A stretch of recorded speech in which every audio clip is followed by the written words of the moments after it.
আজকে আমি আপনাদেরকে জানাবো সূরা জিলজাল পাঠ করে 2 লিটার পানির মধ্যে ফু দিলে কি হয়।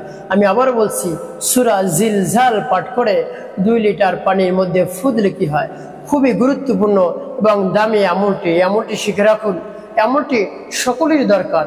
সকলে এই সমস্যার মধ্যে পড়ে যায়। যখন এই সমস্যার মধ্যে পড়ে যায় তখন সে হায়-উতাশ করতে থাকে, কোনোভাবেই সেই সমস্যা থেকে সে পরিত্রাণ পেতে পারে না। তো আপনি ঘরে বসেই আমার দেখানো নিয়ম অনুযায়ী আপনি আমল করতে পারবেন, অতি সহজে আপনি আমল করতে পারবেন এবং আপনি অনেক উপকৃত হতে পারবেন। তাই বিস্তারিত জানার জন্য এই আমলটি আপনি শিখে রাখুন, অবশ্যই আপনার কাজে লাগবে। তো কেমন করে আপনি এই আমলটি করবেন, কিভাবে করবেন, কেমন করে উপকৃত হবেন, সম্পূর্ণ আমি আপনাদেরকে বলে দেব। অতি সহজেই অল্প সময়ের মধ্যে আপনি এই আমলটি করতে পারবেন। তো প্রিয় ভাই বোনেরা, এই আমলটি করার ক্ষেত্রে আপনার কাছে ফ্রেশ 2 লিটার পানি রাখবেন। একেবারে ভালো একটি বোতলে আপনি পানি রাখবেন। তারপরে আপনি এই আমলটি কখন করবেন? ফজরের নামাজের পর করতে পারলে ভালো, সেই সময় মন ফ্রেশ থাকে, সেই সময় আপনি করুন। অন্যথায় যে কোনো সময় আপনার সময় হলে আপনি করতে পারেন। তবে যে সময় করবেন সে সময় আপনার মনকে স্থির রাখতে হবে, ফ্রেশ রাখতে হবে। কোনো তাড়াহুড়া মন নিয়ে, অস্থির মন নিয়ে আপনি আমলটি করবেন না। তারপর আমলটি শুরু করতে যখন যাবেন আপনার পবিত্রতা অর্জন করতে হবে।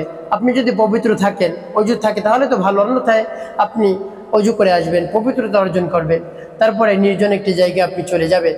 তারপর আপনি আপনার গুনাহের কথা স্মরণ করে আপনি 3 বার ইস্তেগফার পাঠ করবেন। আস্তাগফিরুল্লাহ, আস্তাগফিরুল্লাহ, আস্তাগফিরুল্লাহ। পূর্ণ ইস্তেগফারটি পড়তে পারলে ভালো। আস্তাগফিরুল্লাহ রাব্বি মিন কুল্লি যামবি ওয়া আতুবু ইলাইহি লা হাওলা ওয়ালা কুওয়াতা ইল্লা বিল্লাহিল আলিয়্যিল আযীম।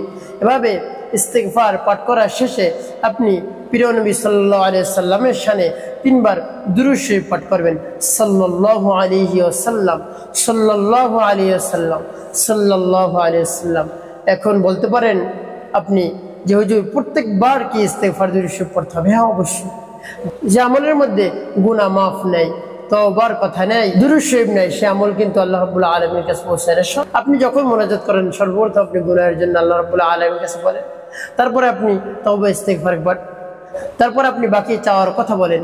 এর আগে কিন্তু আপনি বলেন না। এই জন্য আপনি সর্বপ্রথম ইস্তেগফার পাঠ করবেন, তারপরে দুরূদ শরীফ পাঠ করবেন। তারপরে আমার দেখার নিয়ম অনুযায়ী সূরা জিলজাল পাঠ করবেন। যেমন বিসমিল্লাহির রহমানির রহিম, ইযা যুলজিলাতিল আরদু জিলজালাহা ওয়া আখরাজাতিল আরদু আথকালাহা وقال الإنسان ما لها يومئذ تحدث أخبارها بأن ربك أوحى لها يومئذ يصدر الناس أشتاتا ليروا أعمالهم فمن يعمل مثقال ذرة خيرا يره ومن يعمل مثقال ذرة شرا يره।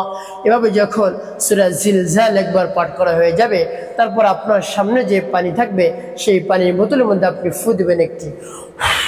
তারপরে আপনি বোতলের মুখটা বন্ধ করে দিবেন। তারপরে আপনি আবারও পাঠ করবেন। যেমন বিসমিল্লাহির রহমানির রহিম, ইযা যুলজিলাতিল আরদু জিলজালাহা ওয়া আখরাজাতিল আরদু আথকালাহা ওয়া ক্বালাল ইনসানু মা লাহা ইয়াওমাইযিন তুহাদ্দিসু আখবারাহা বিআন্না রাব্বাকা আওহা লাহা ইয়াওমাইযিন يصدر الناس أشتاتا ليروا أعمالهم فمن يعمل مثقال ذرة خيرا يره ومن يعمل مثقال ذرة شرا يره।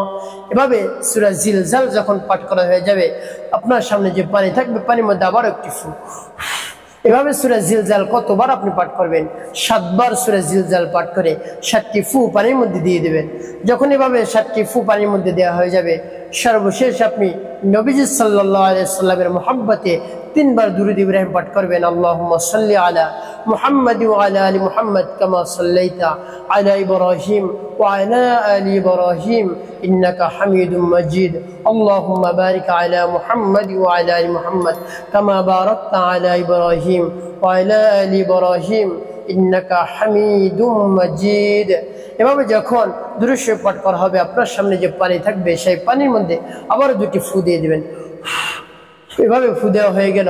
এখন আপনি কি করবেন? এই পানি দ্বারা কেমন করে উপকৃত হবেন? কেনই আপনি এত কষ্ট করে আমলটি করলেন? আমি আগে বলে দেব এই পানি আপনি কি করবেন। এই পানি দ্বারা আপনি 7 দিন গোসল করবেন। যদি কেন আপনি গোসল করবেন? আপনাকে যদি কালো জাদু করে, ব্ল্যাক ম্যাজিক করে, তারপরে কুফুরি করে, তারপরে খাওয়ানোর মাধ্যমে যদি আপনাকে কোনোভাবে জাদু করে, আপনি যে স্বপ্নের মধ্যে কোনো ধরনের কোনো খাবার খান, শয়তানে আপনার সামনে খাবার নিয়ে আসছে, সেটাই জাদু, আপনি খেয়ে ফেলছেন, তাহলে আপনাকে জাদু করা হয়েছে।